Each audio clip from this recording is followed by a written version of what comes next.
Welcome to Horror Movies and Beyond. We're here to review horror movies for the living to understand the dead. Tonight, today, or wherever you may be, is a very special episode. It's the 31 Days of Halloween Spooky Pajama Party. We're going to talk about some of our favorite horror movies. They can be spooky, they can be scary, creepy, or just plain gross, but we have them here and we're going to talk about them. I'm your co-host, Ivotres Littles, the Oprah of horror, and I have Zena Dixon, the real queen of horror. She's a YouTuber that always gives fun and exciting interviews, and also she co-hosts Bloody Disgusting podcast. Here we have Girl That's Scary podcast, that is. Your favorite homegirls who love talking about spooky shit and more. Jazz and Cats. You can find their podcast on Dread Central Network. Next we have Mark O. Estes. He's a writer, podcaster, horror blurb, Buffy fanatic, and a good friend. Tyrone Williams, or Evol Tyrone, writer, director, horror enthusiast, host of Evol Live on YouTube. How are you guys doing? Good. Awesome. Good. Awesome. Great. Good. Amazing. So, well, let's get started. I'm trying to move stuff around. So if I'm looking, I got two screens going on here. So we're going to talk about our favorite movies, and it's going to equal up to 30. Or yes, something close to it, whatever. And there may be one left and we'll figure that one out. Maybe we'll do rock, paper, scissors, or I have no idea. We'll find a way. So there's no particular order. So we're just going to talk about one each, go through, not a whole list of everyone, but just one each. And we're going to discuss about that movie that they're talking about. So is it all good? Oh, yeah. Okay, so since we're in no particular order, I'm gonna go with Mark O. Estes. So it should be top 5, but 4 or 5. We'll figure it out. Okay, so we're just doing the ones that we suggest right now. Yes. Okay, well, I have, because I'm glad it went first, I have The Midnight Hour. It is the 1985 ABC movie of the week that stars Shari Belafonte, Peter DeLuise, and Dee Dee Pfeiffer, just to name a few, and LeVar Burton. Excuse me, I can't forget LeVar Burton. But it's about a small town that is famous for having a very powerful witch back in the day, and her descendant, who is Shari Belafonte, and her group of her friends decide to resurrect. By mistake, they think it was a joke. They resurrect the dead, and the dead descends on Shari Belafonte's character, who is Melissa Cavender's house. And these are not just zombies. They're werewolves, vampires, demons, ghosts, and it's just a good ride. For everybody, they think, people always go to Hocus Pocus for their childhood, thing. Mine is The Midnight Hour, because it really was beyond its time. It's ahead of its time, right? So that's my recommendation. I'm not sure if I ever seen that. Does it start on The Midnight Hour? Why do they call it The Midnight Hour? Does it explain?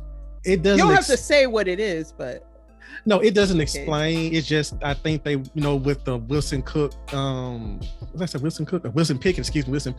song, it plays throughout the movie a lot. And it was directed by the guy, Jack Bender, who was known for directing many episodes of Lost and other TV show episodes. And it's not, I think you can find a DVD copy if you're lucky on YouTube, not YouTube. It is. On Amazon.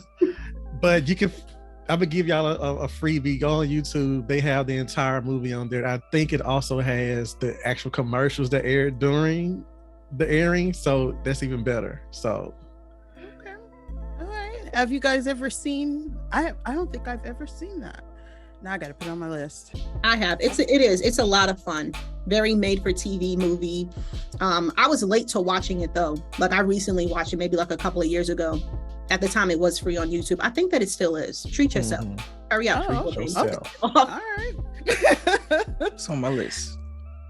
All right. Did anybody want to go next, or I'll choose? Evo,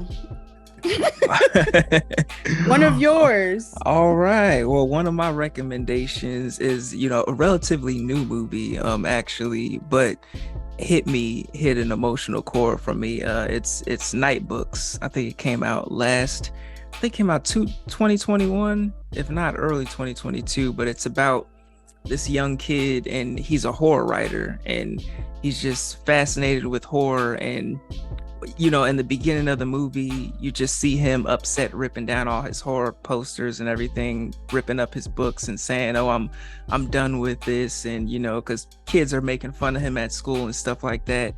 And then the story takes like a little turn to where it's like Hansel and Gretel type-esque, storyline, and he meets this witch, and this witch is like, "Well, in order for me not to eat you, you got to tell me a different horror story every night," and he's like, "Oh, I gave this up, I'm done writing," so that's pretty much the story, like him getting back into what he loves, and trying to just battling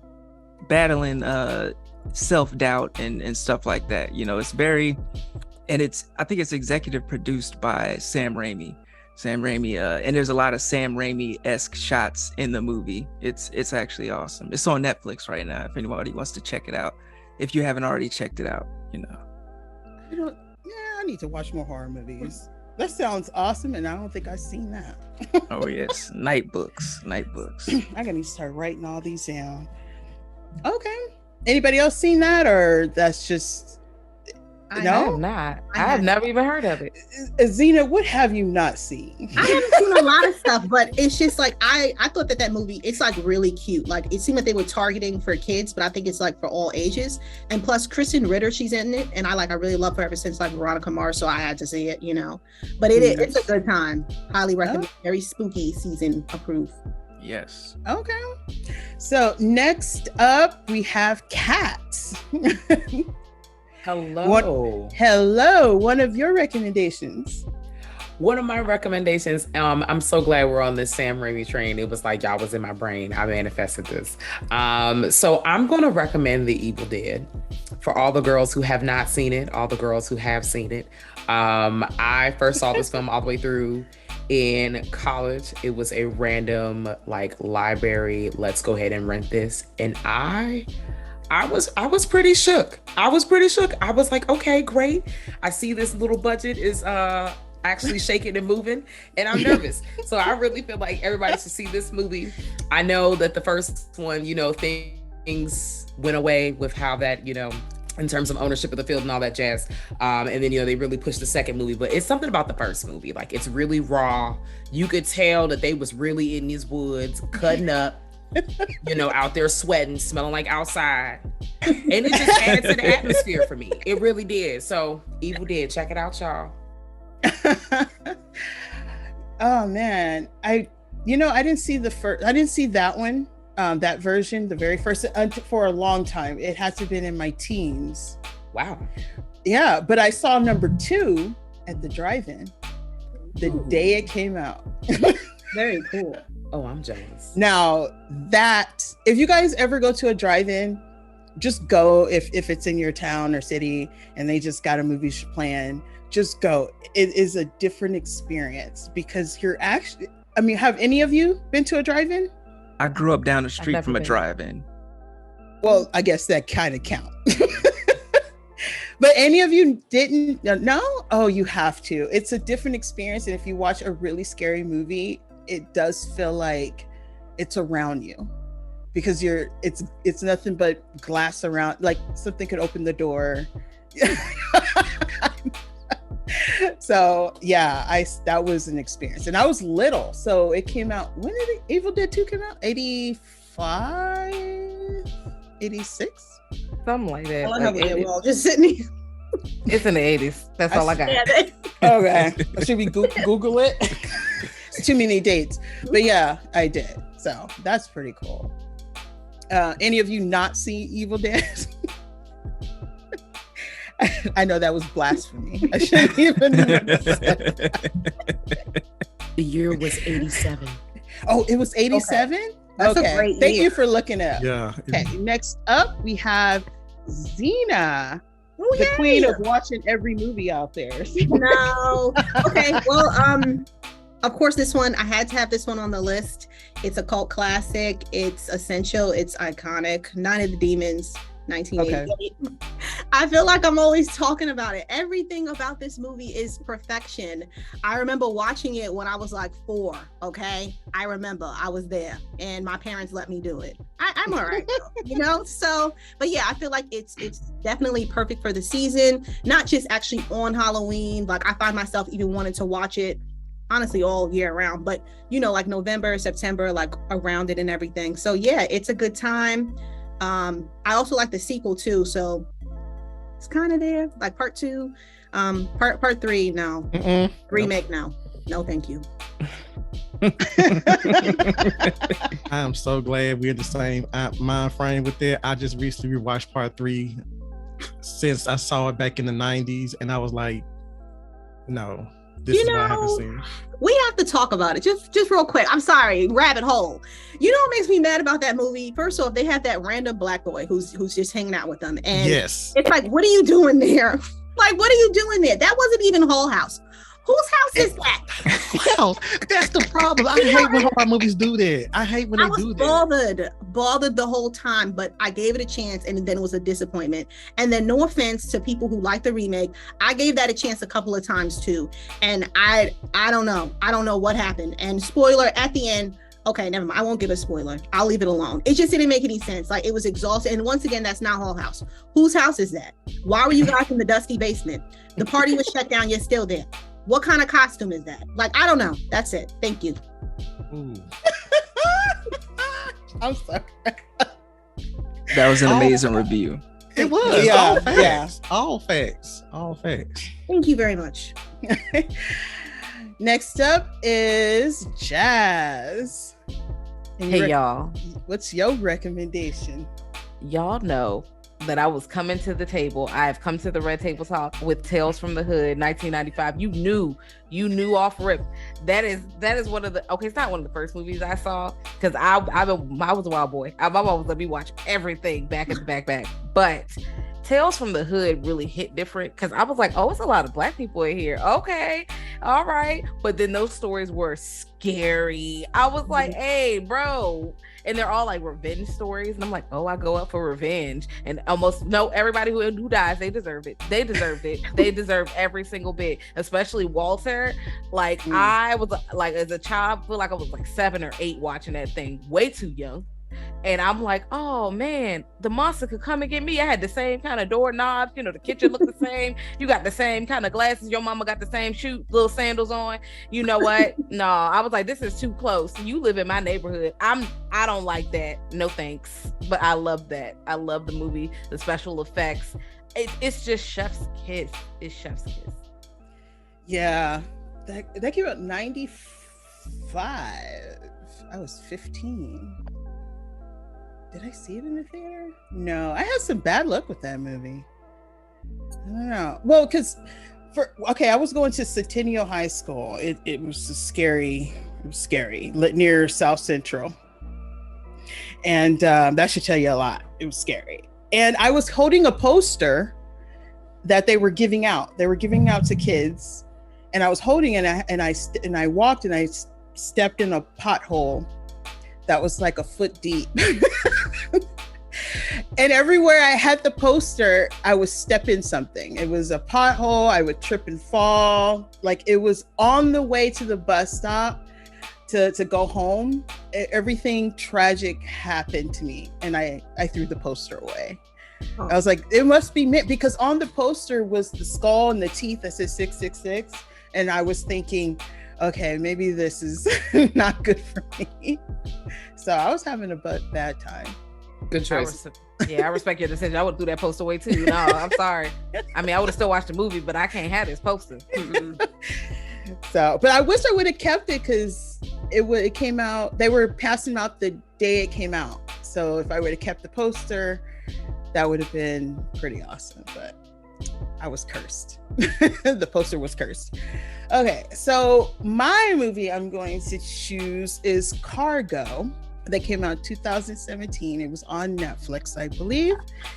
I don't know if anybody have seen that, but it's about a virus that it's kind of like a fungus.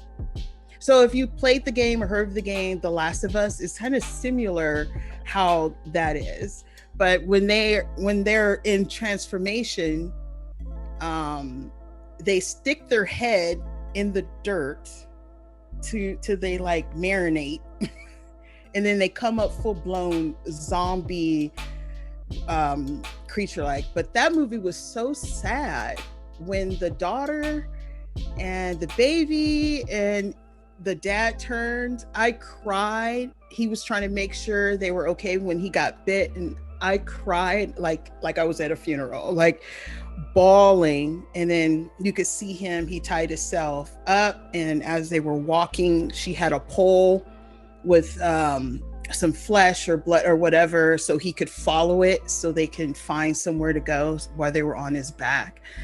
I bawled my eyes out. I don't know if any of you seen it. Have you seen it?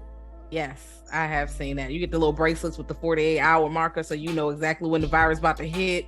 Yikes. Yeah, that was that you said marinate, like they would have to marinate. Well, that's what it was. I just thought it was odd. They would stick their head in there, and then all you see is these butts up and their heads in the ground. I mean, unless you get some loop music, I don't know. But that'd be a fun movie. Hey, I'm just saying. I mean, they could have, but that was just odd. But then when I saw Last of Us, the game, it was like, oh, that was pretty similar to how they set it up or something like that. So, okay, these are great. Let's move it on. We're gonna go with Zena again. What? Oh my god, I was preparing. Okay, I guess I'm gonna spice it up and go out of order. All right, so since I gave something in the 80s, I kind of want to go more modern with it, and I'm kind of cheating just a little bit, but if you make me choose one, then I will. So I'm going to go with the Fear Street trilogy. Came out 2021. Oh, I'm sorry. Was that on you guys' list too? Look at us. Yeah. Well, okay. Which one's your favorite? Me? Mm-hmm. Oh, was it on your list too, right? Yeah, it was on my list. My favorite out the trilogy though was 1978. I didn't think I was gonna like that one as much as 1994. But it was way better produced. All produced by the same and directed by the same person, but I just felt like the story was more frightening than the 1994 one because you didn't know what was going to happen. So I agree. I'm right there with you both. That one's my favorite too. So I like the one in the 90s. That one's fun too. Like 90s horror, always like a good time, but there was just something about the 70s one. Like it really just made you feel like you were there. It felt like a real like slasher from the 70s. So, but yeah, so this one I feel like it's on the list because it's modern, just in case. I always come across people where if a movie is older, they have a hard time getting into it. So just in case if you're I know it's exhausting, but just in case if there's someone out there like, I want something modern, here you go. And then you can just choose. You can't go wrong with any of them. But just the one in the 70s, that one's my favorite. Okay. Kat, did you have it on your list too? It was on my mental list. Okay. Definitely the 78 one slapped. Literally, I was like, but it's all, no, seriously, it slapped. It was back and forth between the 78 and 94. They both were really good. 1666, she did what she came to do, but like if I had to choose out of the three, I'm going to go with the first two and then just like cliff notes. Right. For me, because I'm a big Fear Street fan, so when this trilogy came out, I was all on it like white on rice. So when the 1666 when they dropped the ball in terms of the storytelling because they kind of backed themselves into a corner, And if they wanted to do future movies, then they kind of, they got to explain how, okay, this was all the curse of Shady Side and Fear Street and all that was started here. But now, I'm not going to say this is a recommendation, I'm not going to say what happens though, but just if you want to make new movies, you got to explain yourself out of the solution that you have for this one. Okay. All right.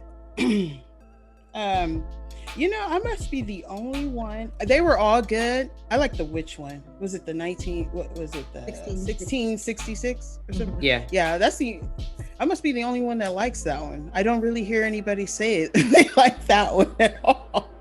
It was real busy. It was real busy. But it's not that I didn't like it. It's just compared to the other two, that one is kind of like the third favorite, or just third on the list.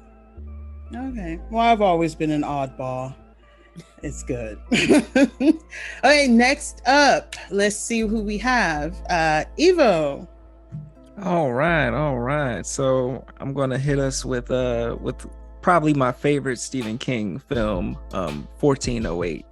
Which wow. Which, a lot of people don't talk about that one that much. Yeah, I love it. It's starring John Cusack, and it's got Samuel L. Jackson in it. And John Cusack, he goes to he's an author, who writes about like going to these different haunted hotels and places and debunking stuff, and he's really like super duper skeptic, and especially because of the tragedy that happened in his real life and stuff like that. And he goes to this haunted room in this hotel, and it really turns his world upside down. Like there was a lot of scary parts in it, but a lot of like mentally taxing parts in it, and it's just interesting to see how that character grows throughout the movie, from him being like super skeptical to him going through these things that challenge like his skepticism, and and where he ends up. Like, I don't know if anybody's seen it in here, but it's an amazing movie. I highly recommend it. 1408. And that was with John Cusack, right? Yeah. I only seen that movie once. It was kind of creepy. They were starting to do some more haunted house or haunted room movies during that time. So it was pretty good. I got confused a little bit, but maybe I should watch it again. But it was good. It was good. It's a good one. It kind of explained along the way, but I get confused early. Don't worry about it. I'm just confused. Oh, sorry. So good. All right. No, go ahead. I'm stuck on yelling. It's a habit. I'm sorry. I mean, I'm not Candy. No, I was gonna say like it just feels like there's like 3 movies in one with that one. Because there is so much that is going on. That's all I wanted to just say. Maybe that's why I was confused. Because I didn't. Yeah, I need to watch that movie again. Okay, next up, let's go with Jazz.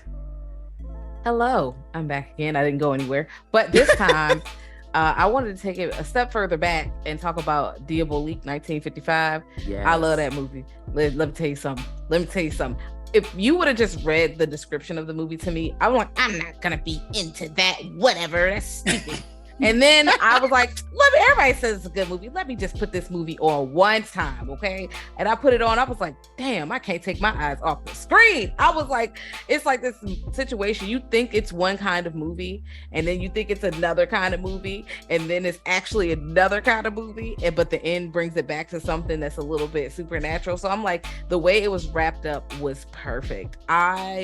I love it. The story centers around this boarding school. I love school-based horror. Let me start here. Haunted school, sign me up. I'm enrolling. But we're at the school, and the husband is, married to the lady who owned the school, and he's abusive and he sucks. And then the homegirl colleague, who is also the sister wife, is messing with the husband. But they're like, let's get rid of him, y'all. And they, try that, and that's all I got. Clovis. Well, I have a question then for you. What did you think about, I don't know when that one came out. Did it come out in the 90s or the 96, the remake? Mm-hmm. Okay. So the outfits, yes. Yeah. The performances, not so much. And then the story, it was okay, but it just wasn't the magic that the first one was. Like, I could watch it again, not gonna lie to you. I'm not gonna not watch it. It's not like one of those. But if we talk about which one we prefer, it's gonna be the 1955 one for me, always. I can see that, yeah. I just remember one time I asked people like, hey, which one do you prefer? And people were yelling at me for even asking, you know, because it's just like, why would you ask? And it's like, guys, I didn't know. And I really didn't know until I watched the one from the 90s. So they tried. Oh my God, Zena, they yelling? Yeah. Huh? That's it. Oh my God, they yelling at Zena? No. No, yeah. I know, right? Just so disrespectful. Random people who don't even follow me, they find you and they want to yell. So I don't care. That mute button works, and so does block. It's fine. There you go. Mm-hmm. All right. Next up, we have Kat. Howdy. Wait. Oh yeah, it is Kat. It is Kat. Surprise. Okay. Okay, you ready? Yeah. Terrifier 2016 film. I know Terrifier 2 is about to hit the streets any day now. I am losing it internally, externally. You can tell I am barely containing it, and that's how I felt about the first one. It is a lovely with an asterisk journey through the lives of these two folks as they encounter Art the Clown. And that's pretty much it. It's more than just two folks. A lot of stuff happens, a lot of shit goes down. Gang, that's pretty much it. Terrifier. Check it out. Well said. That movie was wild. Yes. Yes, indeed. It was wild. The kills were wild. Everything was wild. He's I just avoided it. the perfect meme, Art the Clown. Yeah. I avoided it for a long time because I didn't like. My thing is, if you constantly just promote a movie by its gore, that's me personally. I'm like, okay, is it scary though? Is it like, you know, because a movie to me can be gory and not be scary and not have anything, no substance to it. But I sat down and watched it one night and I was like, how in the hell did I wait until now to watch this? And I went back and just binged all the movies that he appeared in before then. Yes. Oh man, I was like, we finally a new horror icon. Yes. I was about to say that. Like, if you watch the anthology, I think it's like Tales from Halloween. Correct me if I'm wrong, y'all. That he's in before that. All Hallows Eve. Thank you, All Hallows Eve. Thank you. It was like, you know, so many anthologies. But like, spoiler alert, when old girl is watching him, and then, you know, he playing this cat and mouse through the TV, and I'm just like, nah, this ain't it. This ain't it. And then she thought she beat him when she turned the TV off. I was like, no. Art the Clown is that guy. Get on it. Oh man, she got me all messed up. Okay, Mark, you already went, right? You went twice, right?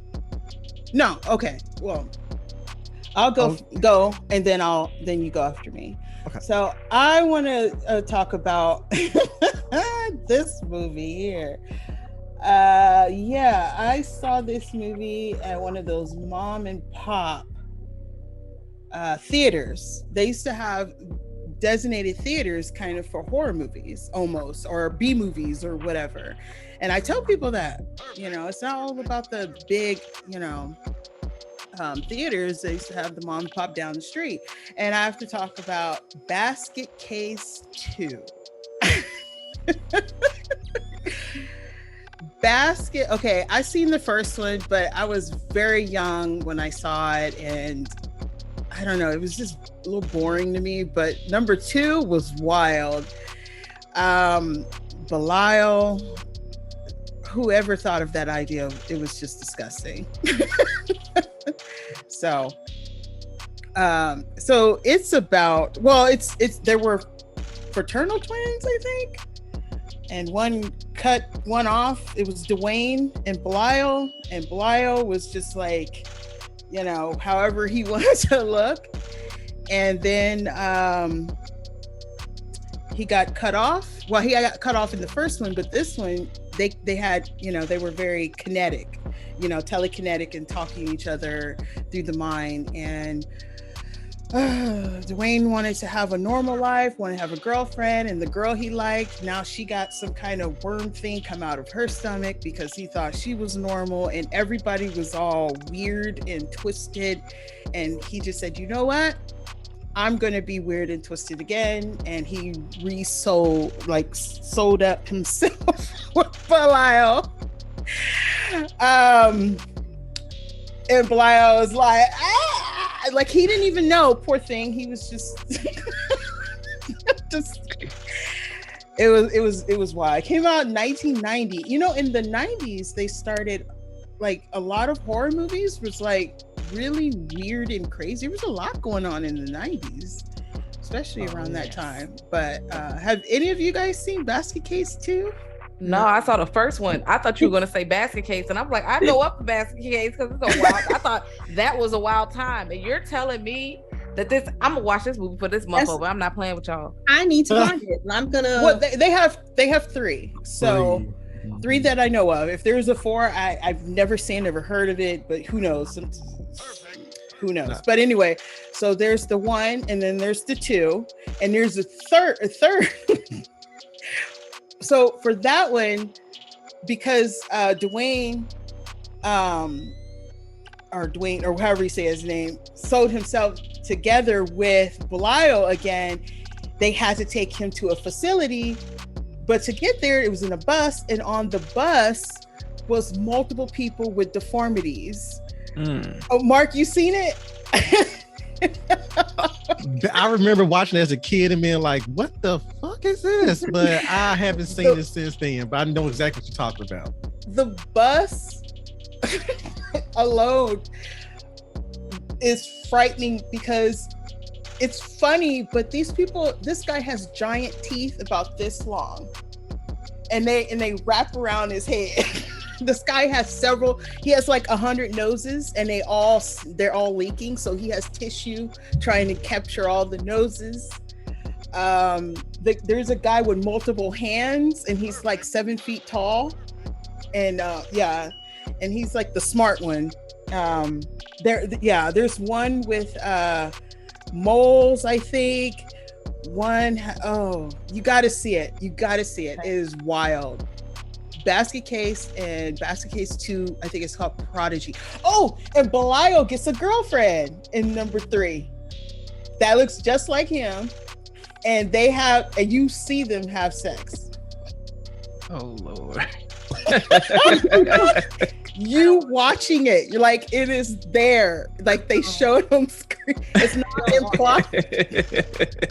So you see legs, like, no, stop it. There's the movements. Earlier they out of control. She gets pregnant and have like 12, and they all look like that. Was a leader. Jeez. But you see her deliver them. I mean, they went there. I don't know about 3, but I won't be watching 1. But 2 is available for free on Plex, just in case. I'm gonna check it out.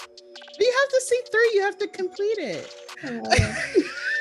No, thank I mean, it's more to what I'm saying. They just showed that part like briefly, right, Mark? Like, there's more to the story. It's not. Okay. I say if you can watch Freaks. With Alex Winter, it's pretty much the same thing. It's just they just go there. They're there. Past Freaks. Okay, all right, Mark, you're next. I think I grossed everyone out. I'm gonna keep with my theme of stuff that people really don't talk too much about. I just recently saw this movie called The Evil. It's, I want to say 1979 or 1980s when it came out, and it has it's a haunted house slasher film, and I wasn't expecting it to be a slasher. I thought it was just to be a haunting going on, but this ghost was getting these folks up out of here. Like, as soon as they sat there and like unlocked the tomb or something like that, I mean, people just dropping. They was dropping like in slasher type ways. It was just like, wow. And it stars, I think Richard McKenna is the lead, and Lynn Moody is in there. And I love her character. She got dragged by the ghost. Like they left in the room by herself, and the ghost was just sitting there slunk.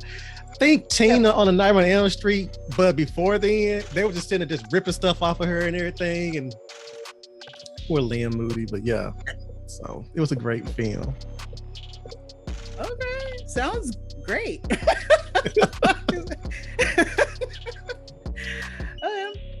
So moving along, everyone has done twice, right?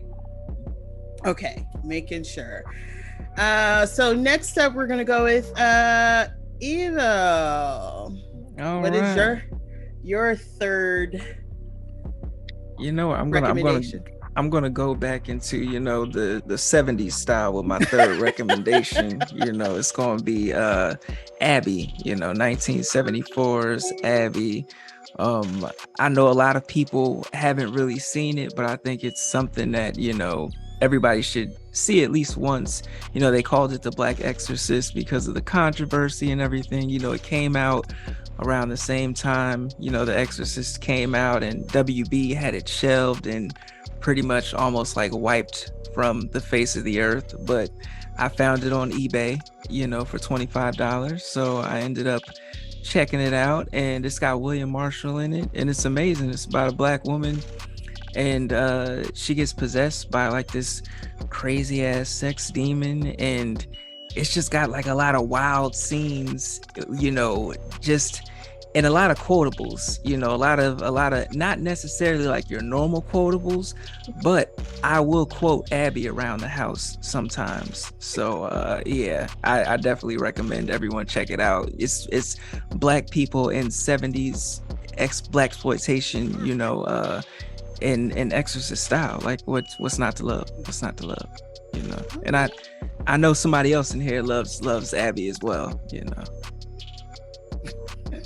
Over here. Yeah. Hey. Yes. You can find this movie on YouTube, just to let y'all know, if you are not lucky as you are, because now I'm sick. I want to own this movie. YouTube, everyone go. Yes. Abby. We needed to get out there. We needed to get some love. We need merchandise. We need Blu-ray transfers. We need them to clean up, you know, the sound. We need all that. Yeah. We need fandom. Yes, We do. Okay. Yeah. Also, real quick before we slide on, let's talk about how much this movie is not like The Exorcist. Okay? Literally. Facts. Like, Facts. let's really talk. Like, we know why y'all shelved the movie, but like, Mhm. these were clearly two separate movies. One was about a little girl who was going through stuff with that pimp named Pazuzu. Okay, Yeah. Pazuzu was getting it. Pazuzu was cutting up. And this is a whole nother situation. This is a church-going woman. Mhm. You know, she out here minding her business. She trying to, Literally. you know, just stay. And you know, them demons, they just got her. And she's acting out on desires she didn't even know she was really begging with. Two different stories.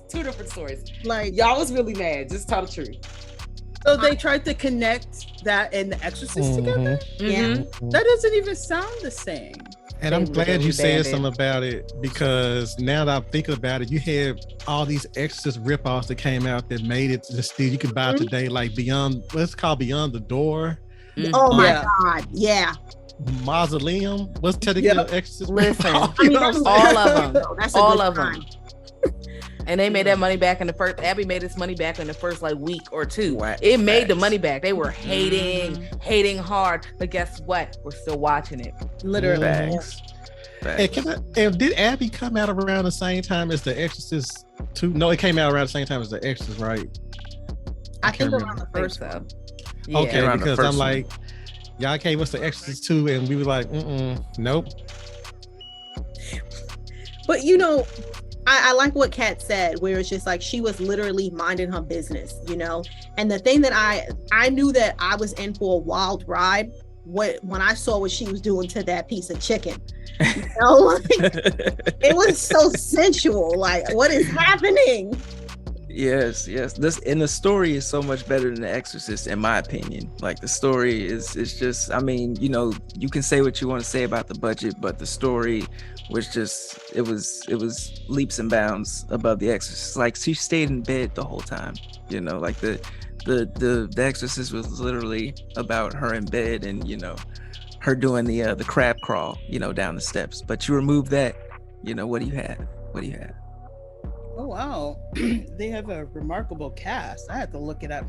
I've never heard of that movie. Yeah, I know. That's all right. You learn something new. There's still time. There's still time. That's okay. Like, oh, I want to. Oh, it has like high scores. Oh, I want to see this now. I want to see this. Okay. All right. See, this is why I wanted to do this, because we find movies we haven't seen and we connect, and I got a list of movies I need to watch. So let's see. Next up, we're moving on to the third half of this. Well, not third half, but our third movie. Cat.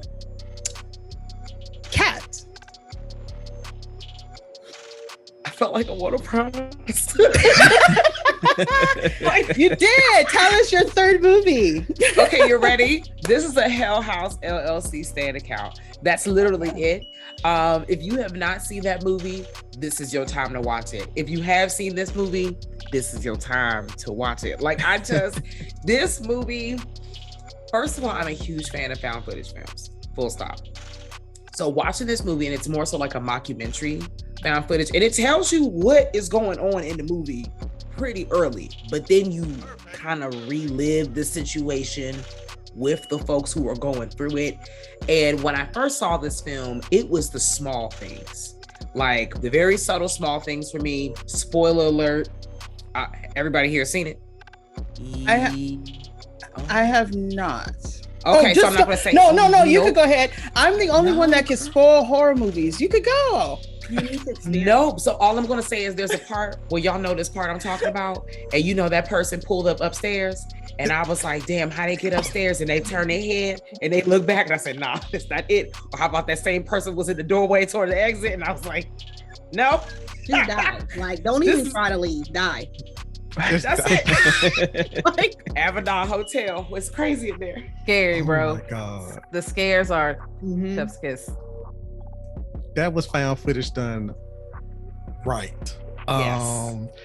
My thing with I was a found footage fan until like I realized that nobody gets out of these situations alive. You're just gonna sit there and watch these folks die. But the thing about Hell House that makes it so good is that it knows how to pull the dread, and you're sitting there lost in what's going on, and you don't pay. It sneaks up on you, like the scares sneak up on you, and that person that Kat was talking about is just like, yo, last time we saw you, it's like, what is going on? That's somebody you watching the whole time movie, like, what is going on? And you should not watch this. Well, let me take that back. It's a perfect time to watch it by yourself when you're like alone in the dark and have a drink or two or something like that. Because that's when I watched it, and I was like, you know what? I'm not about to sit here and watch anything else. I'm taking my black ass to bed because this is really messed me up for the rest of the night. That's how good it was. Is this the one that came out in 2015, or is there a different one? It's like 2015, yeah. Oh, okay. Okay. 2015. It's on Shudder. Oh, it is. Yes. All the sequels. I should have known. It's yep. That's so sad. Anyway, okay, I'm gonna have to check that out. I have, because when you guys were on the panel, you brought that movie up, and I still haven't seen it. I feel so bad. I'm so late. Well, this is your time. There's still time. My list of movies to watch is growing. So sad. Okay, next up, let's go with Zena. Hi again. Okay, so I want to go international. We're gonna go to a foreign film, but it's also going to be found footage, and because I found my people. Hello. So I'm gonna go with Rec 2 from 2009. You are my people. So I love the whole franchise, even though it gets silly. I love it. I love the first one, but the second one scared the life out of me because it dabbles with religion, and anything that dabbles with religion with horror, I'm done. Like, it really knows how to get under my skin. So I feel like it's like the perfect time to like check this movie out if you want to be creeped out. Going blind, avoid trailers and stuff like that. Just watch it. Treat yourself. Okay. Yes. You know, at at Knott's Berry Farm, even though it didn't say rec, of course, but they had quarantine, and they had a maze. And if you remember in the first one in the quarantine, I know this is a remake and whatnot, but in the first one, you know how the body fell and just like hit the ground. It does that in the maze. So when you walk into the maze, you see the staircase and you see a zombie handcuffed. And as you're walking, then you stop, and then it just come out of nowhere and splat out of the dark right in front of you. And as you're walking through, it looks like the house or the apartments. And then the zombies just run out of dark rooms. Yeah, you almost get a heart attack. Okay. And real quick, we're all in agreement that this is a zombie movie, right? Because I came across some people and they don't feel like they're zombies, and it's like, what are they? They bite. They're zombies, and they undead. Okay. Well, I think the first one maybe is zombie, you know, but then with the second one, like, we got some other elements. So I was like, I don't want to spoil it for anyone who hasn't seen the second one, but has everyone seen the second one, Rec 2? Okay. Okay. But the religious elements, like, I was under the impression that these motherfuckers was demons. So are they? Right. They still could possibly be demons. For the Zombie demons. Zombie. Just like the movie Demons. Yes. Oh yeah. The movie Demons. Those are zombies. Get out my face. Those are zombies. There's a movie where they combine demons and zombies and call them Zemans. It's a comedy horror. I forgot the name. You know, I would like to see it. Wow. See, Zena, you see everything. the Zeman genre. Oh, look at my face. I have to look it up. Now, hold on. Okay. Hold on. I was going to say something about that, but it's okay. I'll move on. Okay. Next up, we have Evol. All right. We're winding down. I think I'm gonna choose one of my all-time favorites. It's an international one. It's French horror, you know, and you know, if you're into French horror, you know how they do, you know, and this one is called High Tension. It's about, you know, oh yeah, my people is in the building. About two best friends, you know, they coming home, you know, visiting from college or whatever, and there's this crazy ass motherfucker out there who's just doing sexual acts with decapitated heads, and you know, it gets crazy right off the bat, and you're just like, what the hell is going on? And as time goes on, it just starts getting worse and worse and worse. And it's funny, like, I love this movie ever since I saw it, but then I went later on and checked out some reviews, and people seem to hate it because of the ending, which I loved, which I didn't see coming, you know, but I highly recommend High Tension if you love French extremities. And Marie is like my soulmate, you know, Marie in the movie, you know, you got to see it. Well, most of y'all have seen it, you know, so you got to see it to know why she's my soulmate, you know. Okay. As long as you can find love anywhere. Yes. Okay. High Tension. I remember watching it for the first time, and my roommate was watching it with me, who hates horror. And he just sat down with me one night and just watched it. Hates it. This is back in college, you know. I told him I got himself together. You know, he hates it. He thinks all horror is stupid, but he knows how much I love it, and he champions my love for horror. He's just not for him. But we watched it, we got to the ending, and he looked at me and said, like, you like this shit? I'm like, this is amazing. I'm like, it was just, the ending just threw me for a loop. And I remember him watching this, like, I don't understand how you love this shit. But he liked it because his ass sat there and watched it the whole entire time. If he didn't like it, he got up and walked off, but he was intrigued just as much as I was. So there you go. Okay. I think I would go next on here. I don't know how many, I was flip-flopping trying to figure out, do I want to say this one? Do I want to say that one?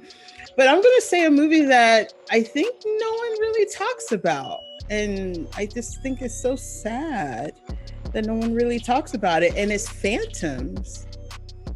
See, nobody knows what I'm talking about.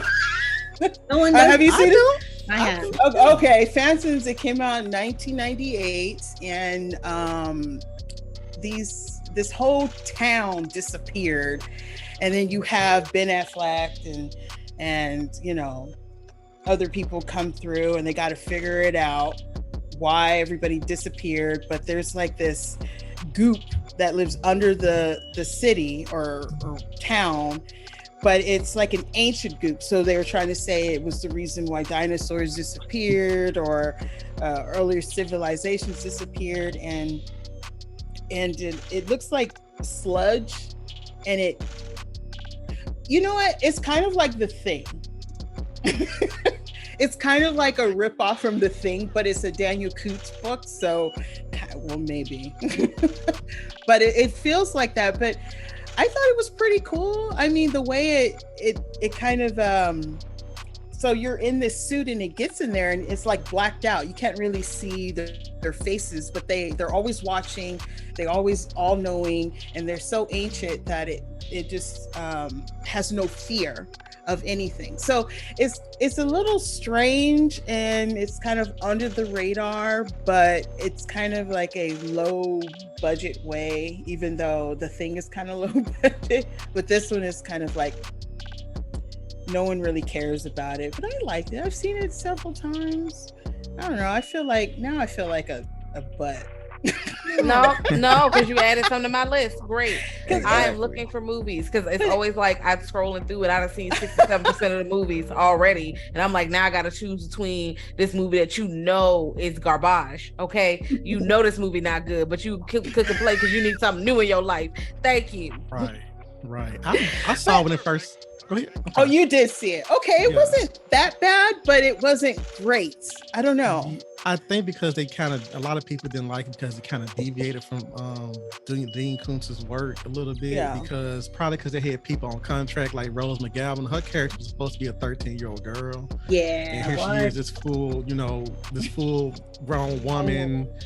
And so, and then on top of that, they took some liberties and whatnot. But I liked it for what it was, because I live in a small town, so if I came home from college and realized that everybody's gone, I would probably freak out and try to get out. But I don't think they could get out, right? They couldn't leave. No, because I guess because Peter O'Toole was in it, and he played a character like a scientist that it was requesting for him, because it put his name on some lipstick with the fingers were still attached in the sink, and his name was written on it. So they went to go get him because he wrote all kind of scientific books, and after that he was there, they wanted him to write the gospel.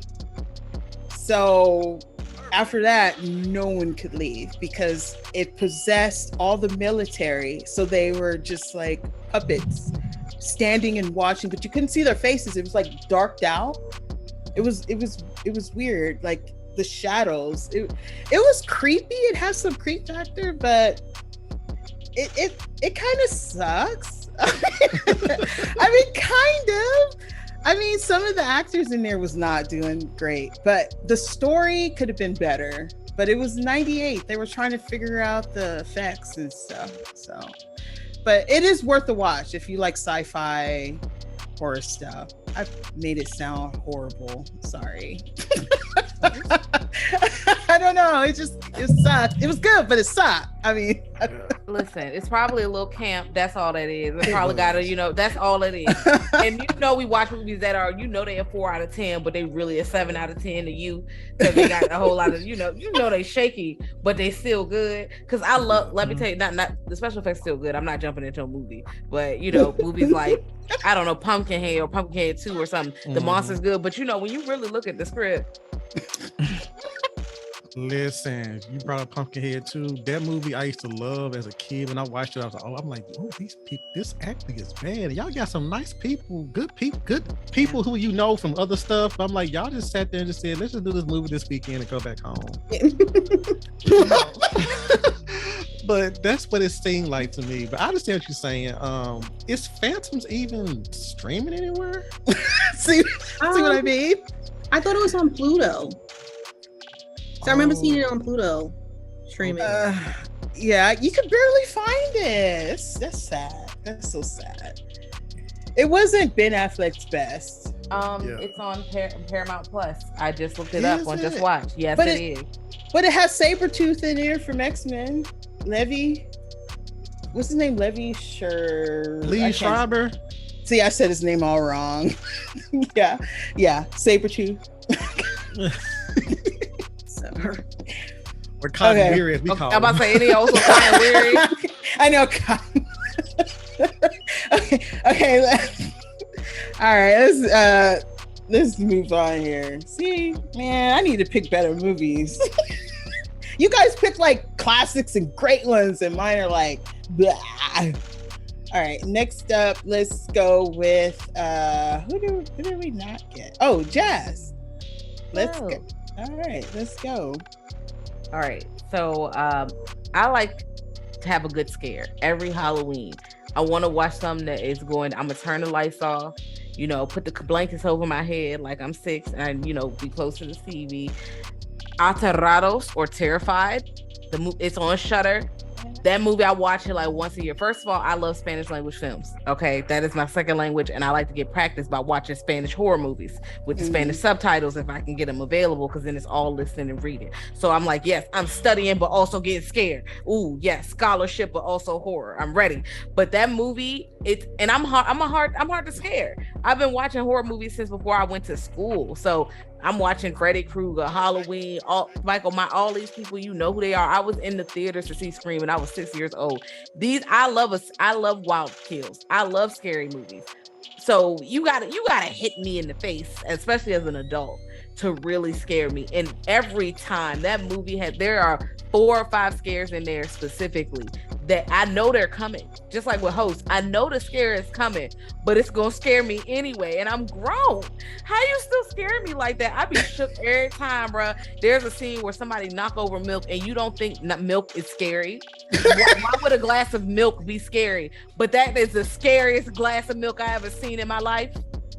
Watch it today. If you want a scare, Terrified or Aterrados. Do not be subtitles is where it's at. I know some people have to get distracted with reading a lot of subtitles because it's kind of hard to read and watch, but if you can, please, I am begging you, turn the lights off late night, watch that movie by yourself.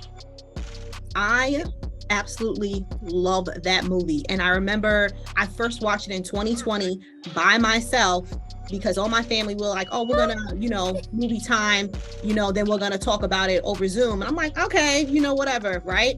I watched it alone in the dark, by myself, no one else there. Like that movie, it's like from the start to the finish, and I know what you're talking about with that cup of milk. You're never gonna look at milk the same ever again in your life. Yeah, that was terrifying. The name matched the movie. That was pretty good. He said, the director, he said that it was like his version of Ghostbusters. So if you kind of look at the three older, they were kind of like I don't know, paranormal. Yeah, it was kind of like kind of a little bit have that kind of Ghostbuster thing. But I know the milk was scary and other things, but when the guy got in the car and it was running towards the car and the head was like, yeah, that's it. That was tough. There was a lot of frightening stuff in there, but that was that got me too. The man under the bed. That man, he under the bed now. He in the arm wall. Now you looking on the camera, and man coming to you. You ain't even know what's going on. The tension is perfect for them. It's perfect. It's not like, oh, Ron, it's a musical thing. It's not one of those. It's like, okay, you see something, you both know something's there. You just don't know when it's going to get them and what it's going to do to that person. It's like creepy. And then something about naked creatures that are humanoid, but they naked but awkward looking, because he walks awkward, almost like a Titan, like Attack on Titan. That's how he moves, and I don't like that. That stresses me out. I can't watch more than 2 to 3 episodes of Attack on Titan. I am stressed. That is stressful. Remember the scene where the guy was in the bedroom and he heard knocking? Mm. And he went in that bathroom. Oh, funny story about that. The director said, because remember I did Shutterary? He was one of the guys on Shutterary. And he said the woman that was being banged across that, she did get banged across. That was partly her. They had a dummy, but she got hurt pretty bad, like her head, but she still kept shooting. So they were still banging her. That's dedication. That was dedication. Stunt woman. So when we're watching it and you see, and you could tell it's her, not a dummy, she did get her head hit. So that's intense. Very intense. Workers' comp. So next up we have Mark. This next movie actually popped to my mind while we was talking about international movies and found footage, because again, this is not talked about enough, but it has a great history to it. Ghost Watch. Ghost Watch, I remember reading a bloody disgusting article a long time ago that talked about this before Ghost Watch was readily available. They were like, oh, this movie had the UK, it was so bad when they first aired it on the UK, it was so bad they had banned it for several years, because it was like, think of Orson Welles reading of the War of the Worlds, but instead it's like on broadcast television. They had the actual news reporters play themselves, and they shot it as if it was a straight up news report live. And they had they was going to investigate this haunted house live on TV, and so stuff that was going on at the house was also kind of like interfering with the studio a little bit. And so keep in mind, this is like you're watching a CNN report or a MSNBC report or ABC News report, and this stuff is happening as you're watching it live. So people were calling BBC, asking them like, what's going on? It's like, there's something going on. So, and when you watch the movie, it does kind of like starts getting very spooky, because I can tell when they was like, I can see why the British was like, I can't tell what's real and what's not, because everybody on the show played themselves. It wasn't like this person is playing X, Y, and Z. No, these were actual British reporters, actual actors from British television shows who were acting as themselves. And when the shit actually hits the fan, it's like, oh wow, what happened? It kind of has like a little Blair Witch type ending. And it was so bad they banned it in the UK for a long time. And then I think after that article was published, my ass went looking for it. Like, I need to see this shit. And I think I caught it on, I forgot what streaming service put it out first. I don't know if it was Shudder or if it was somebody before that, but yeah, Ghost Watch is a must watch. Oh, wow. Yeah. That sounds creepy. Yeah. I think the creep factor comes from the fact that it was done live, and the next day people found out that it was a hoax, and they were so pissed off. They're like, you know what? This is not going to be re-aired ever. We're not going to sell copies of this. It's just, shelve it. So that's what they did. Let's go with Zena. Let's go with Zena. Okay. So I love how we were talking about before, how Jazz was mentioning about movies that maybe they're not so good, but you still love it, still a good time. So I want to talk about the supernatural slasher Cemetery of Terror from 1984. It's available on Tubi right now. You need to treat your life. It's kind of like a Michael Jackson Thriller video. There's mullets, there's outrageousness. It's like in the vein of Lucio Fulci. So where I'm going like with that. Yeah, you need it. And so it takes place around Halloween, and this is like a Mexican horror movie. Like the director, I think his name is Ruben Galindo. He did another movie. I forgot the title, but they call it like the Mexican version of A Nightmare on Elm Street, about this boy who's literally running around and like pajamas with dinosaurs in it. It's outrageous. Anyway, just look up the director, then you know what I'm talking about. Don't Panic. That's the name of the other movie. Don't Panic. I watched that, y'all. Isn't it crazy? It is chaos. I love it. Okay, but with this movie, this one's a really good time. It takes place around Halloween where these teens, they want to do kind of like a prank or whatever. So they decide to like steal a dead body. Okay, I don't know. I would never. And then they decide, we're going to party in this abandoned house. And then horrible things start to happen. The body that they just so happen to take, there's something wrong with it. I'll leave it at that. But yeah, it's a lot of fun. And it definitely has like that Halloween feel. Okay.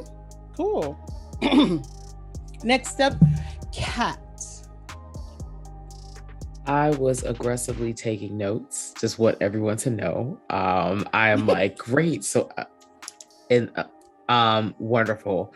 I just want to say a fun movie that I like to watch during the Halloween spooky season and all year round. It's like a palate cleanser for me. Tourist Trap 1979. Because the real thing is Tourist Trap and House of Wax 2004, 2005, whatever year, the same movie, same thing. It's the same thing. Just if you're like, girl, what? Just go ahead and go watch them and then report back. Tourist Trap is that girl.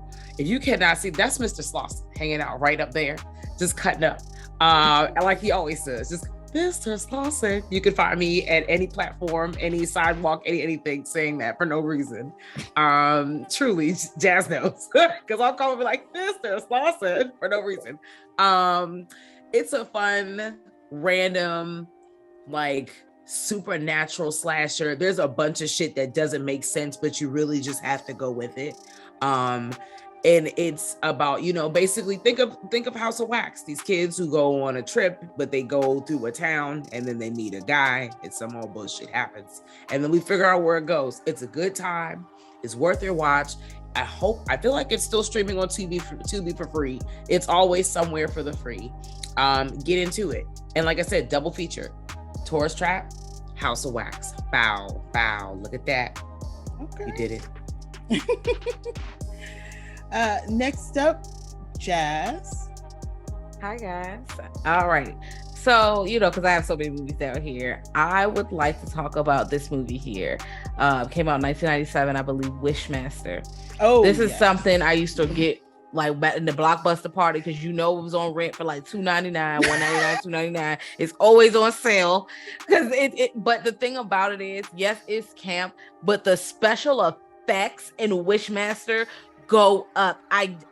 It's beautiful every day. It's beautiful. Then the person who's playing the djinn is like, he's giving it his all. Like he's doing it. He's like, oh, what you want to do? Don't you want to look like this? And you're like, oh yeah. You walking yourself right into a trap. You're watching all these people walk right into traps. The first one and the second one hit, but the first one specifically, like where it's pretty much an overview, is this djinn, which is a genie, where the idea of a genie comes from, or may come from. They're related because I don't know all the details, so I won't be like they're the same thing. They might not be the same thing, but the idea that you have an entity that you grant 3 wishes and then it is free to do whatever. So it's something in it it has ulterior motives. Like you're wishing for money or whatever you're wishing for, but it's like, okay, come on, make these wishes. Bet it's just stretching the bar so it can slide right through into your world, and you're just sitting here wishing away, and it's always twisting the wishes.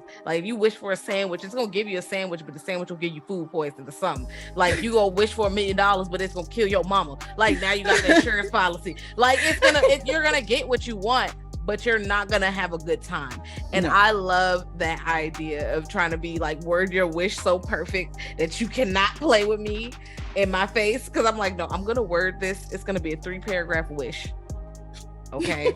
Because you're not about to play with me. But the special effects, it's so much fun. This movie is fun. Okay, don't look too deep. Don't even, just watch it. I love Wishmaster, bro. Like I love Wishmaster. I just recently bought that complete collection on, was it Blu-ray? What? $21.99 Best Buy. I'm jealous. Vestron, their releases are so cheap. So, but they're good releases and they're so cheap. But yeah, I just bought all 4 of them on one big small collection. So yeah. Okay. Well, I'm gonna go next. I'm gonna choose Ticks. That came out in '93. Mark. OMG. You thought ticks were bad when they were like this. Imagine the size of your hand with the legs on either side, running around, and then they still do the same thing. So because they're so big, when they attach themselves to you, their head is like that big and it goes underneath your skin and it gives off some kind of I don't know, something that helps the blood flowing and that you can't feel the tick, and they get under your skin, and if you get enough of them in you, you turn into a tick. Hey, no. Yes, but no. I want to watch this very soon, but I didn't think you were gonna go there. Like, oh, the tick is contagious. You could become like it's a zombie. Hey, no, I thought they were just gonna drain you because the tick is big enough. It's gonna suck all your blood. Okay, you're a depleted corpse. No, you're gonna turn this, bruh. That's no. I love that. So, Zena, who's seen it? Zena, you seen it? Evol, have you seen it? I have not. I just wrote it on my list. Oh no. So Zena, you've seen it, right? And then Mark, yeah, that tick when he burst open was just too much for me. Oh my god. Just thinking about it right now, you kind of feel bad for them because even though the ticks, part of them are in them, he kind of rips it off, but the head just runs around, and then he's like, it's the same guy from Ice Cream Man. Clint Howard. He gets the worst of it. Well, not really, but it starts off as the worst of it. Ticks. Yeah, you got to see ticks. Sometimes when you like watch horror movies and it's just kind of like, do they deserve that? And it's just like, I kind of feel like maybe because you were in the woods and it's just like, why are you out there? I'm sorry, I would never in my life be out there. And I remember I was watching this movie. I think I first watched it when I was like 6, and I think I was in 1st grade. I went back on the playground trying to attack people like ticks. My mom had to explain to the teacher like, hey, she's just getting inspired. So, but it's a good time. So you were going around biting people? Not biting people. No, this is like the tick movement. Oh, okay. I was like, wow, okay, Zena got a little dark side.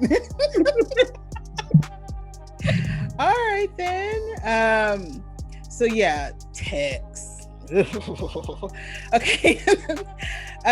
Next up, I believe, because Mark now.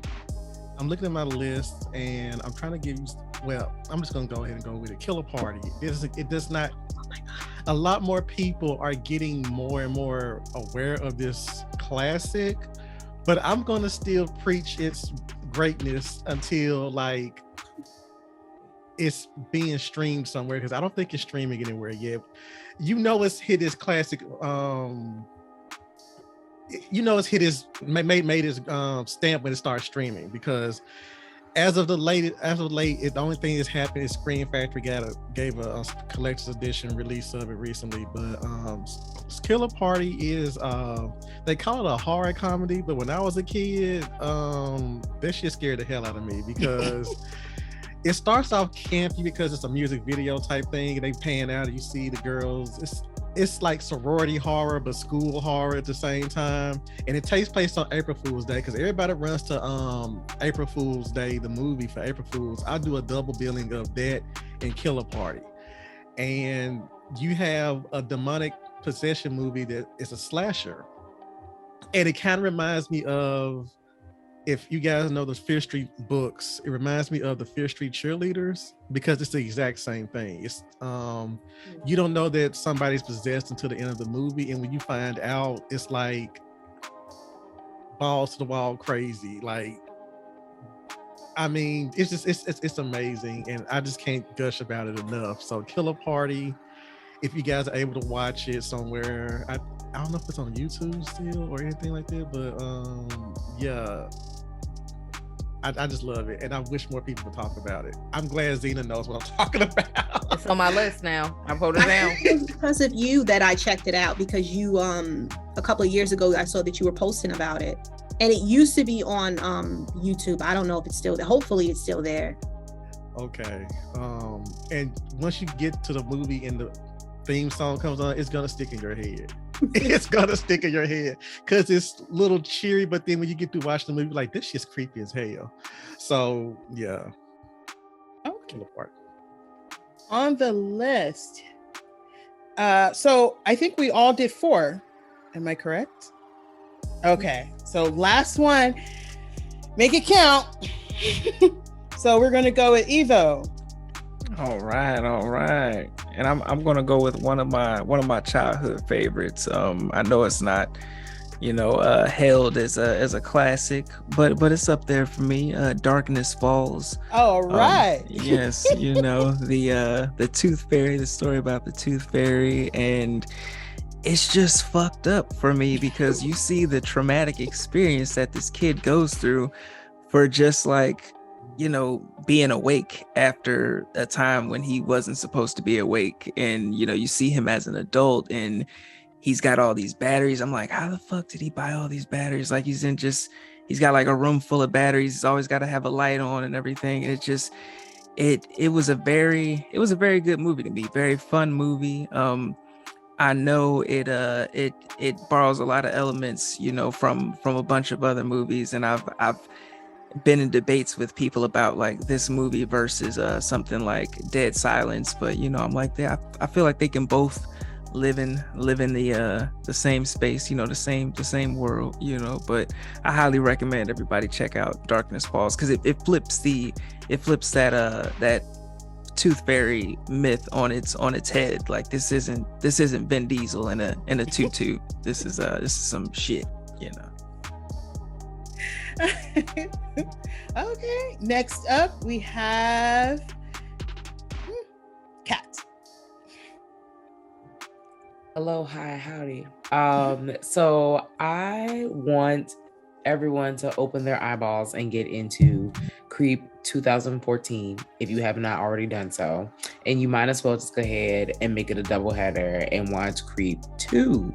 What are these movies about? These movies are about the wonders of finding friends on the internet and answering ads on the internet and where that takes you and where your life is gonna go. And that's literally it. It's gonna be the best thing. It's probably going to be the worst thing. Honestly, I feel like these movies are just like reason number 5,000 why you shouldn't make this choice. That's actually it. So get into those films, get into Creep, and then holler back at us. Like that's truly just it. Okay. Next up, Zena. Okay. Just real quick, just because, so then that way I know. Are we gonna give like a bonus, or it's just gonna be like, nope, that's it, goodbye? No. Okay, no. So this is the 5th one. So there's one left. Okay. So we're gonna. I'm thinking of how to figure that out. Okay. I just because I was, decisions. But okay, I'm going to then go with I already gave you Supernatural. So instead, I'm gonna go with Trick or Treat from 2007 because it's a fun time. It's literally Halloween. Sam is everything. You need to check it out. I love all the stories. I love the wraparound story. And this is the perfect time to watch it. Next up, I got Jazz. Did I get you? No. All right. I'm here. I've been making a decision. I was trying to figure out what I'm gonna do because now I'm going into Italian horror, okay, where it's visuals and sounds are the things, and I had a few on here, but I have to really settle down, and Suspiria is the girl. Dario Argento, I believe it's 77, something around about that time. Red lights, music, outfits, velvet walls, like maggots, stabbing, red blood, wild kills, witches. Helena Marcos is terrifying. Her voice alone sends me to hell. I love Suspiria. I will watch it at any point. If I get on Clubhouse and see anyone, even strangers, I don't know them, they watch the Suspiria, I'm about to log just see in the audience like this. Because I'm trying to say I love Suspiria so much. And Kat and I are seeing Goblin at a point. Goblin is on tour. And they're doing the Suspiria track. The tickets are not even mad expensive. They're under $50. Y'all, if you can catch Goblin. Okay. I'm thinking of an outfit right now to pull up to see Goblin. Okay. I'm about to get big Helena Marcos. Okay. The wing eyeliner is about to be to my temples. All right. I am ready. I love Suspiria. It's just such a fun movie. The music is insane. The lighting is beautiful. The outfits are wild. The story is, the plot is kind of wavy. It's like you're on top of water and it's just shifting around. So, but some of the characters are really scary and the kills are gnarly, man. I love Suspiria. Suspiria is top tier.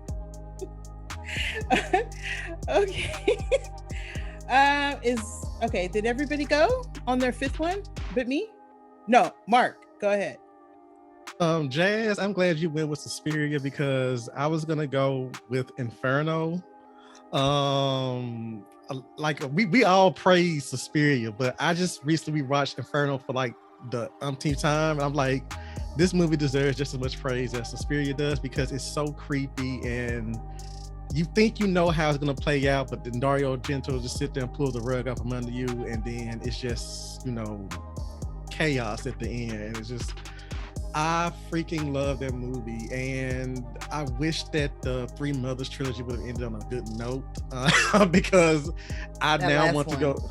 Yeah, I heard that. I haven't watched it yet because of that, because a lot of people saying like, oh, that's horrible. I'm like, damn it, but I just wanted to know more about the Three Mothers and, with their movie. And I think it was a worthy follow-up to Suspiria. So that's my last one. Yeah, it was a hard choice, but I'm gonna go with Inferno. So I support you. Because I like Inferno too. It's just Suspiria that got the colors for me. It's the colors for me. Oh yeah. They sold me with the velvet walls, like you said. Mm-hmm. So I guess that leaves me. I was trying to figure it out. I was looking at my list and I was like, but I have to go with the only one that I just hold dear to my heart. You probably know what movie that is because I talk about it often, which is The Thing. The Thing. I can't, like, I went through a list and I was like, it's The Thing. I mean, 82. I saw it when I was 4 years old, and I've told that story probably several times, so I'm not gonna say it right now. Maybe I should. I don't know. No, everybody probably heard it. But it's just something about it. It's scary, it's creepy. The effects on that is just extraordinary. When they just burst out into the thing, it really just, it seemed like they really were going through it. I mean, and Windows is my favorite character because I would have been like Windows. I would have got the gun and tried to keep everybody away from me. But yeah, The Thing is my favorite, and I think everybody on here have seen it probably multiple times. I own that movie. Like, I'm not even playing with y'all. I be so mad when it's not streaming. So I'll be like, no, I just got to be able to watch it. If I say I need to see the dog, if I need to see the dog scene, I need to be able to log in and be like, click. I need that. But I need it on physical media because y'all know how digital media be finicky. Yeah, you really can't find it that much unless you pay it. I mean, it's not really streaming. But yeah, it's my favorite. So 5 each, there's one left, and I was trying to figure out some way that the winner would be able to tell their top of above all, or if we all pick one and then as a family we select the movie that tops out of all 6 of ours. Like, yeah, we got like, hey, out of here, here's a movie, we throwing it out, and then we're like, no, okay, it's that one, and then we can break it down, because I feel like we can do that, because I have a big list, and I'm thinking of what, not that, I don't know if it's gonna top them all, but I'm gonna throw out a heavy hitter. I'm gonna throw out a big punch, a haymaker. Okay, we could do that. So I'll just throw out one, and then we go from there. I'm gonna choose Maniac. Which one? Oh, 1980. That one was wild. Mm-hmm. Those scalps, bro. He was putting the scalps. He was putting, and then he was going out like he ain't did that. He went out and was talking to people, going to dinner, and people a job and photo shoot. Like he ain't just put scalps on the mannequins, bro. You having regular conversations to put the girl head in the bag of Reggie. I'm in the bag. Do it immediately. Like he just is so sloppy. But he did have a change of heart. He did when that one prostitute was in there. He was like, oh, I'm not sure. And they were making out. And then she just kept insisting. And he was just like, so, yeah. So let's go with Mark. Because I'm repping my man, A Nightmare on Elm Street. I mean, I felt when I was going through these lists, I was trying to not be obvious because everybody in this panel knows how much of a Fredhead I am. So I was like, you know what? Somebody else on here is going to snatch him because, you know, whatever. But A Nightmare on Elm Street is my heart. So that's what I'm going with. Also, you know it was on my list. Multiple places. Yes. Evil? I would say, you know what, I'm gonna throw something out there that I don't know if people would consider it a classic, but I'm like, this was damn good, and they did something different with the genre for me. The Taking of Deborah Logan. Yeah, I'm gonna put that one out. Sport. Yeah. That one. Yeah. I really enjoy it. Like I put it on, I didn't really know what to expect, and I'm watching it and I'm like, damn, am I feeling like some emotional strings, you know, getting pulled for me right now, you know? And it was kind of wild. Then by the end, I'm like, oh shit, like this is that cave wild. Scene was wild. Yes. Oh yes. Okay. Jazz. All right, y'all already know what it is. Hellraiser. Off rip. Okay. It is Hellraiser because it was between Hellraiser, you know, Child's Play. And Child's Play messed me up and I had nightmares, but Hellraiser scared me far more because I grew up in a religious house. And, you know, I watched Hellraiser before I should have been watching that movie. And I just associated him with actual hell. I was like, oh, I'm going to do bad stuff.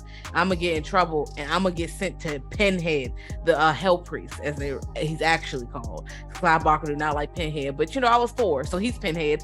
I'm not trying to do bad stuff and get sent to Pinhead. My mama, now she wouldn't have done that, but you know, she could have been like, if you don't clean your room, Pinhead gonna come in here. That room would have been spotless, girl. I'll tell you that.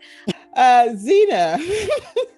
Okay, well now my choice feels like trash now. So, okay, I kind of wanted to keep it modern, and I'm going to go with a movie that, you know, creeps me out, still does, and it's the supernatural horror, The Autopsy of Jane Doe.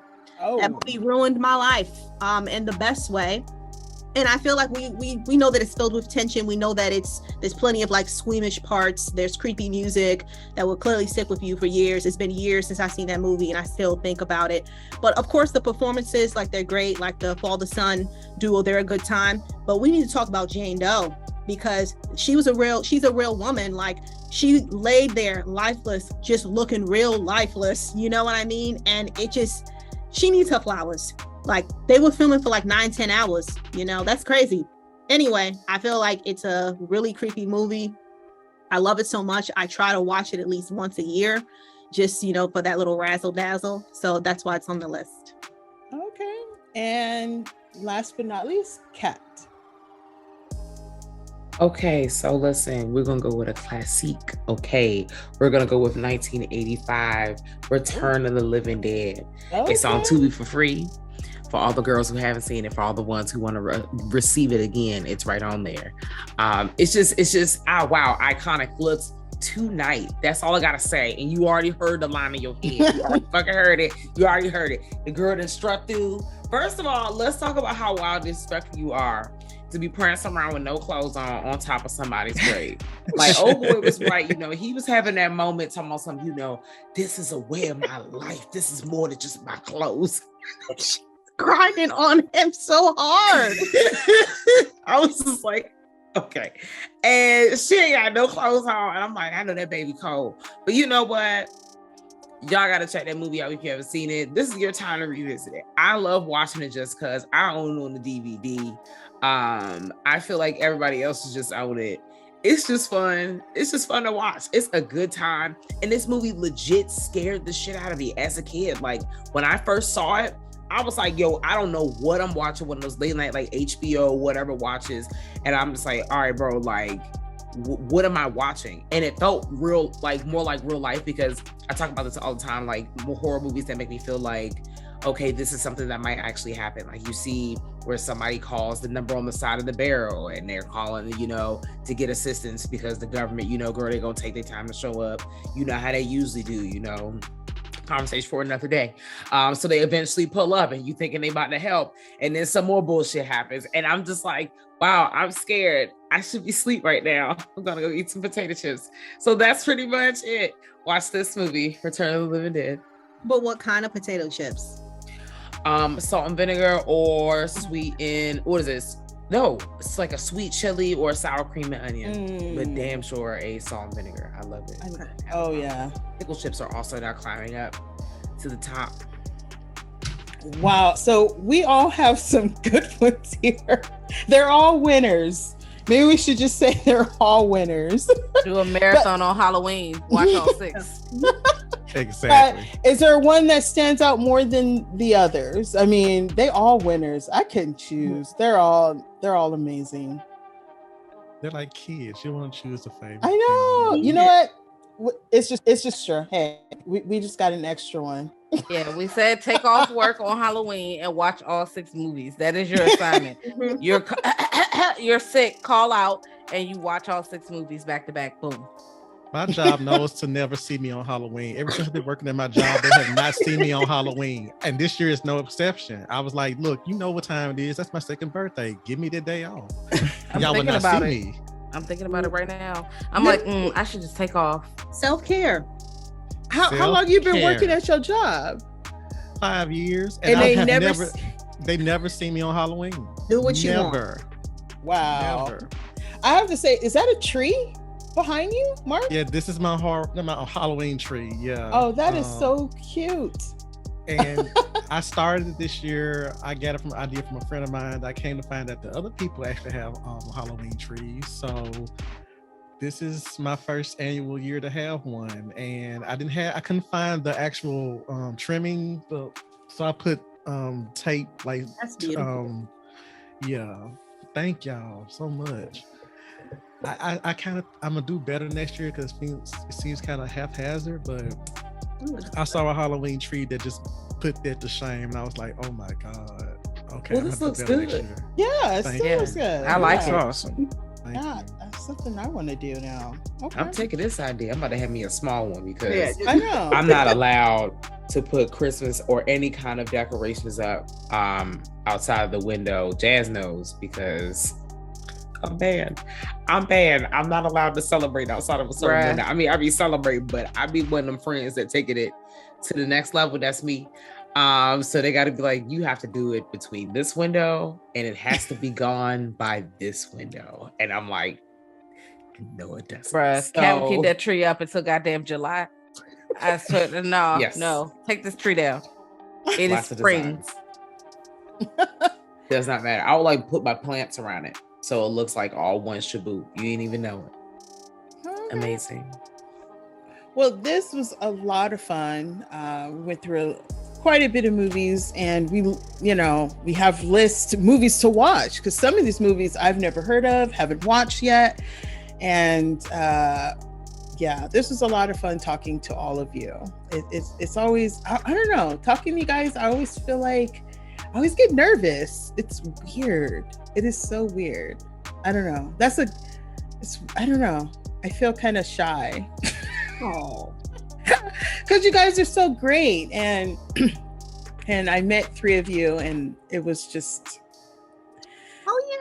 no words to explain how much that meant to me. So gang. Okay. I hope to meet others. I hope to meet you, Mark and Eva. Yes. So thank you for this wonderful night. Before we go, if you guys want to add your socials, where they could find you and whatnot.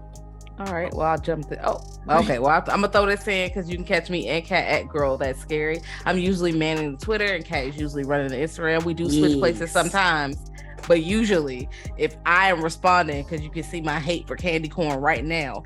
Right now, it's going on. We're arguing. Wow. Yes, the girls are fighting. Yeah, Kat loves candy corn. So I love candy corn. I love candy corn. Candy corn. No, it's My people aggressively hate. sweet.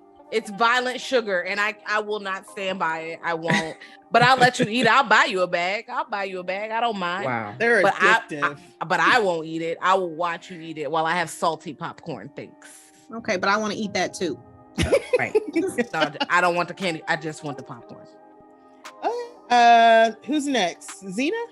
Sure. Okay, so I'm always lurking on Twitter, lovely Zena. Then I'm on Facebook, Instagram, YouTube, Real Queen of Horror. Okay. Mark? Yeah, you can find me on Twitter at the Anti-Critic. On Instagram, I'm mostly on Instagram. Midnight Social Distortion, all one word, or Marco Estes. And you can find me on my podcast, Midnight Social Distortion. Working on some more stuff for the. Wait, yeah, for the tell month. us about your new one. Oh, well, which one? The Interview with the Vampire one, or the 10 things I'm looking forward to for Halloween? Yeah, just to say I gushed over Interview with the Vampire, and you will see some of my stuff that I was looking forward to for Halloween. Some of them have dropped already, so I'll be having episodes about those separately just as well. And Evo? You can check me out at the Evol Tyrone on YouTube, Instagram, Twitter. Sometimes on Facebook, sometimes on TikTok. But I'm just happy to be here right now. Can I say that I am a huge fan of every single person in this room right now? Like, you guys have made me feel not as alone in this world. Like, just discovering Ivotres and Zena and what they're doing, inspiring me. Then discovering Girl That's Scary, like I love the show. And then Mark, like, just been so accepting and just always down to collaborate and do stuff. It's just been amazing. So thank you guys from the bottom of my heart. Thank you guys. Oh, we love you. Oh, You're trying not to cry. I'm trying not to. I'm just happy to talk about horror. It's been crazy, we all know. And this was just a wonderful opportunity to talk with great people. Thank you, and enjoy all the movies that we've talked about, and have a wonderful Halloween.